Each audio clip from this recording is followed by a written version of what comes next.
So today we're going to talk about the real reason why men don't want to date anymore.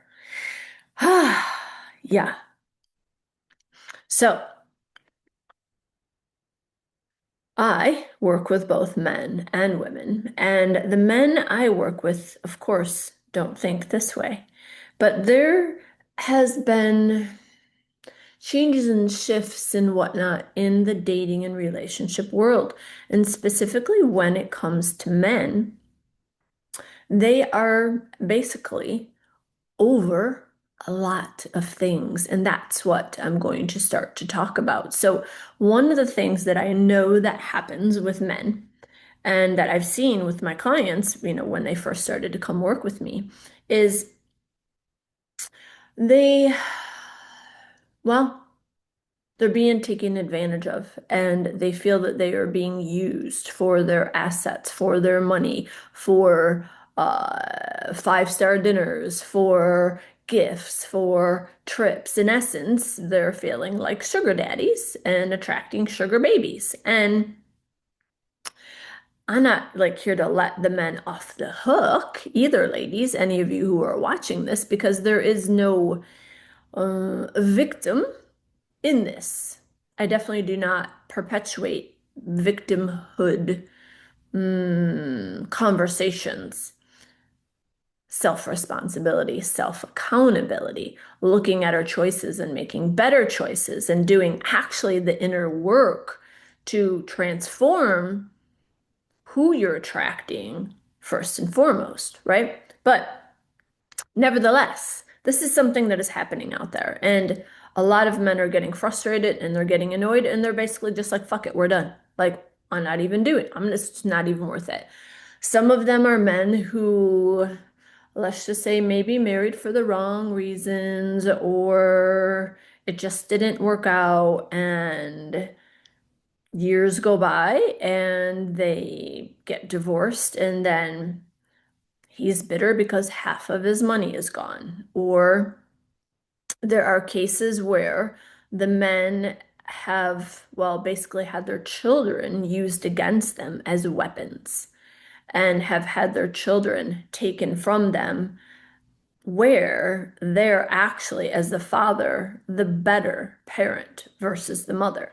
So we still have some cleaning up to do in our judicial system to make sure that the children, of course, ideally are best with both parents, but sometimes our kids are better off with only one.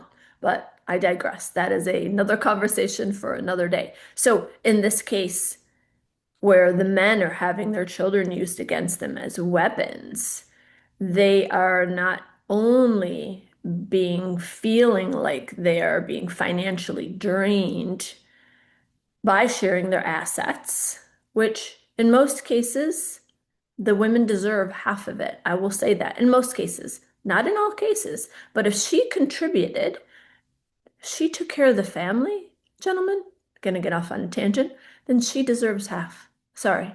It's just is what it is. Being a stay-at-home mom is not an easy job. And it makes your life easier to be able to go out and create the wealth. She's taking care of you, the family, the house, and all of those things. So, another video for another day.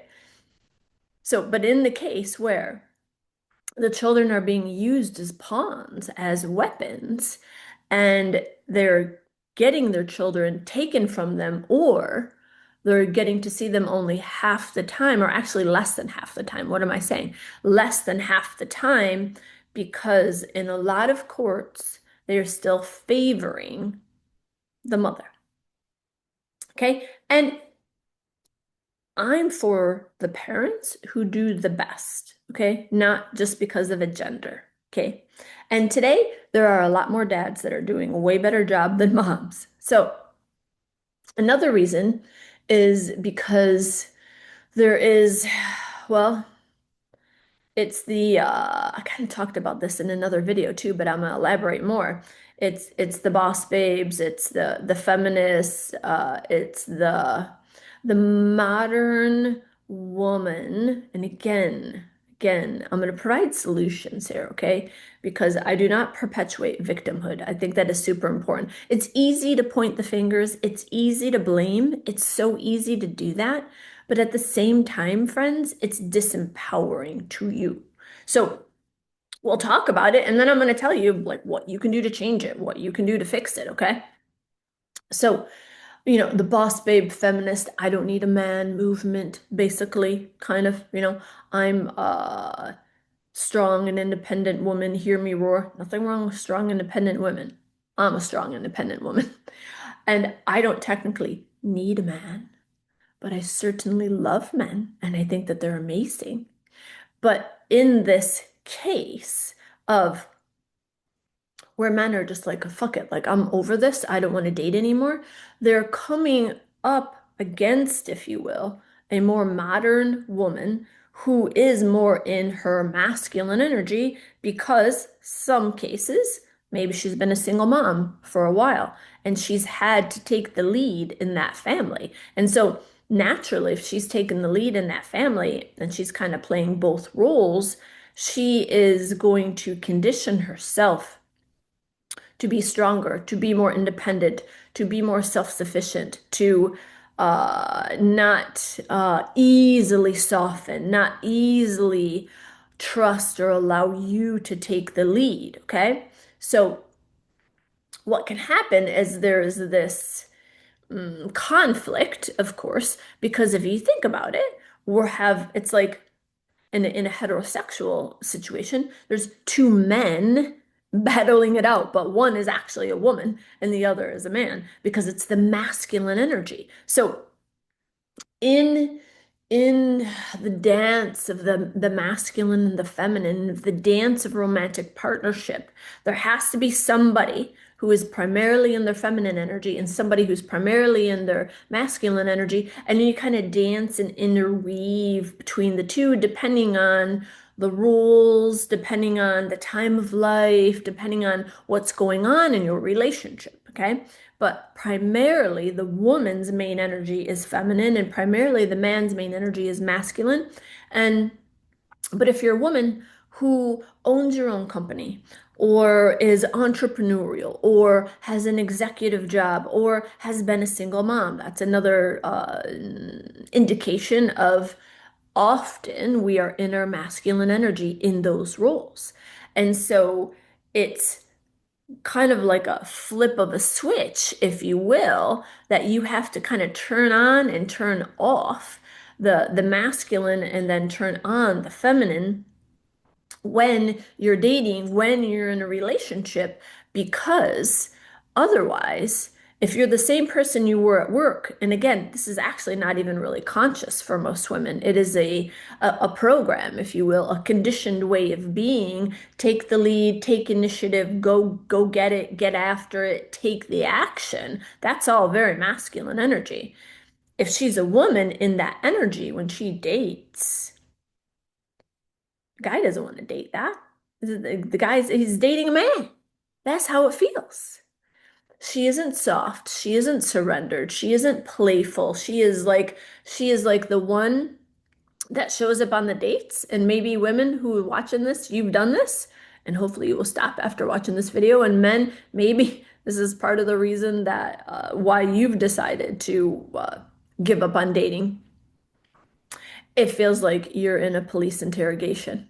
She's got like her list. Maybe it's like memorized in her head, or maybe she's got it on her phone. I don't know. But she's like, this question and this question and this question and this question and this question and what's your favorite color? What's your relationship with your mom and dad? What happened in your last relationship? Do you have kids? How much money is in your bank account? What kind of car do you drive? What do you do for a living? I don't know. Just a plethora of questions. And maybe you even did a background check. I don't know. But the guy is like, ugh, no thanks. Because there's no fun in there. There's no spontaneity in there. And for you women watching, maybe you're thinking, yeah, but I want to know those things. I want to know those things. Well, give it time. It will be revealed. The thing that I say to almost all my clients, the main purpose of a first date is to figure out whether you like each other enough to go on a second date. So let it just be that. Like, let it just be that. Let it be playful, let it be light, let it be fun. Okay? So that's another reason. Guys are like, I'm tired of the interrogation. I'm over it. I'm tired of having to fight this boss babe feminist energy out there. I'm over it. I'm done. I'm tired of dating women who just want me for my money. I got taken for millions or hundreds of thousands. I'm over it. I'm done. Oh, here's another one. Uh, they don't like American women right now because of that modern boss babe. So I've heard, okay, my clients aren't doing this because my clients are doing the inner work to change that narrative, but we'll talk about that later.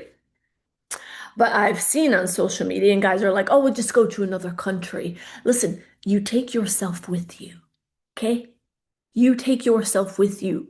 You're the problem, actually. And it's not that you're a problem. There is something within you, within your thought process, within your internal belief system, within your thoughts, perceptions, attitudes of mind about yourself and about women that is actually causing you to magnetize, to attract, not because they're bad or wrong, or not because you're bad or wrong, but because your soul is trying to heal that wound to cause you to attract the very thing that you see that you don't want.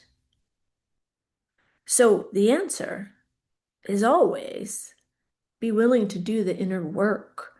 Work with a therapist, work with a coach, work with somebody who can reveal to you the parts of yourself that you can't quite see and that you can't access. Often it is things that have happened in our childhood. Often it is unhealed hurts from the past, whether that be from mom, dad, grandpa, grandma, the ex, some bullies. It doesn't really matter. It's normally a combination. When you do the inner work to heal from those past experiences that you are still maybe unconsciously, subconsciously carrying, and then therefore your energy is saying that without words because energy cannot lie, and you are then magnetizing to you women who reflect that inner belief, inner thought, inner perception to help you heal it. That's the reason. So, actually, to be done with dating for good, it's like thinking that if you block your heart from love, you'll stay safe. Do you know what happens? The lesson will come to you another way until you learn it. So, blocking your heart is never, ever, ever the solution.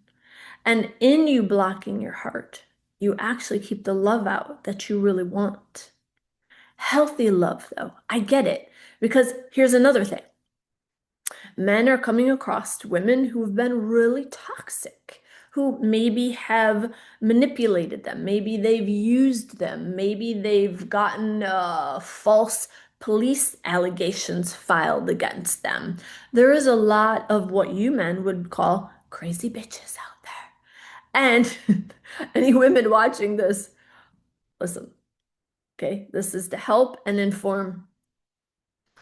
So when that's the case, and the men are seeing the pattern show up again and again and again, oh my God, what's wrong with me? Why do I keep attracting this kind of woman?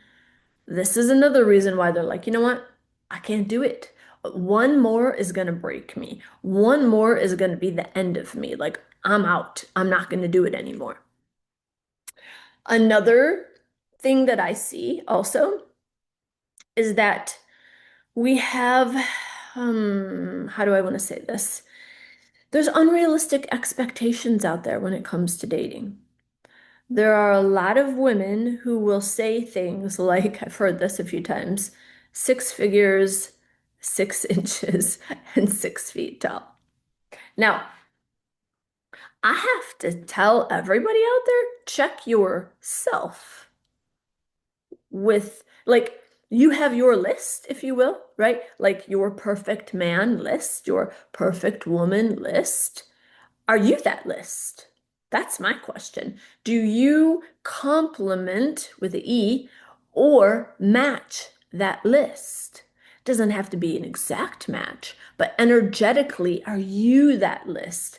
I always tell everyone, if you want to attract the one, you have to first become the one, yourself. So, unrealistic expectations are being placed out there on a lot of men from women who, maybe just because they're hot, or maybe because they're younger, I don't know, but they think that they're all that. And I'm not saying they're not, okay?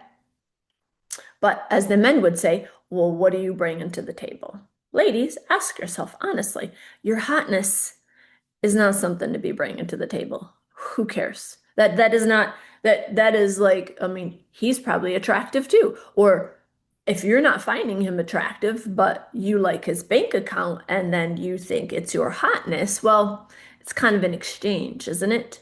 So understand that if there's unrealistic expectations, it means you need to kind of do a check on yourself, right? Does that sound check yourself before you wreck yourself? Check. Do a real like audit, self-audit of me. Who am I and what do I offer? What can I offer a good man? What do I offer my partner out there? Beyond your heart hotness, okay? And for you men, beyond your bank account. I'm talking about the qualities, the characteristics, the values, how you would describe yourself as a mind, a body, a heart, and a soul. The depth of your being. What are those qualities? Who is that man? Who is that woman? Okay? And then so you do like a self audit, and then your expectations, do you meet it? Also, do you meet your own expectations? You want all of this, 6 figures, 6 inches, what else did I say? Oh yeah, 6 feet. What is your match to that? Right? So unrealistic expectations, that's another reason. And here's a huge reason, a huge reason. Real masculinity, real men, I like to call it like a modern day witch hunt for real men. That is probably the biggest reason, the most under-talked reason, and probably the most not really widely understood or known reason. What do I mean by that? The way that God made men, a masculine man, a real man, a good man, a great man. He's being told that he is bad, that he is wrong, that he is toxic. The feminists are saying he's bad, he's wrong, he's toxic. The Some of the boss babes are telling him he's bad, he's wrong, he's toxic. He's damned if he does, and he's damned if he doesn't. He can't get the door because then he's a misogynist. He can't pay the bill because then he's demeaning her. And some of these things might be an exaggeration, but I'm telling you, these are real experiences with real men who I've known and who I've talked to. So it's out there. And they're just getting to the point. Imagine something like that happens again and again and again and again and again. And you will get to a point of you're just like, I'm out. I'm done. It's just not worth it anymore. And that's fear at its core. If I withdraw and I turn into a bit of a recluse, then I will save myself from that pain, from that financial burden, from that frustration. And I get it. I get it. And I do think that there is time in everybody's life, especially if you have gone from relationship to relationship to relationship and you've never actually been just by yourself.